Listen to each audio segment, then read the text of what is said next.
Hi, எல்லாருக்கும் happy Sunday. ஹாஸ்பிட்டல்லாம் போனோம்னு வச்சுக்கோங்களேன், எல்லாரும் போனோமா வந்தாமான்னு இருப்பாங்க. ஆனால் நானும் என் பையனும் அப்படி கிடையாது. அங்கே இருக்கிற காஃபியை வாங்கி நான் குடிப்பேன், அங்கே இருக்க டோனட்டை வாங்கி இவர் சாப்பிடுவாரு. கொஞ்சம் உடம்பு தெளிவாயிடுச்சு, அதனால தான் இதெல்லாம் வாங்கி கொடுத்தேன். இல்லை, நான் வாங்கி கொடுத்துருக்க மாட்டேன்.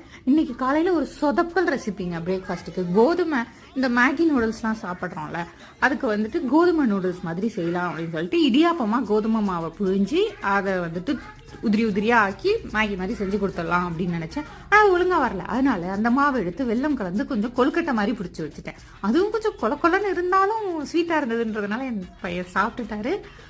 மீதி அந்த இடியாப்பம் மாதிரி இருந்ததுக்கு வந்துட்டு வெங்காயம், கேரட், பீன்ஸ், முட்டைக்கோஸ், பச்சை மிளகாய் எல்லாம் ஆட் பண்ணி கொஞ்சமாக அதில் மேகி மசாலா ஆட் பண்ணி இதை உதிரியா போட்டேன். ஆனால் அந்த நீட்டாக வரல, குட்டி குட்டியாக வந்துருந்துச்சு. டேஸ்ட் எல்லாம் கொஞ்சம் நல்லா தான் இருந்துச்சு, ஆனால் அந்த டெக்ஸ்சர் மட்டும்தான் வரல.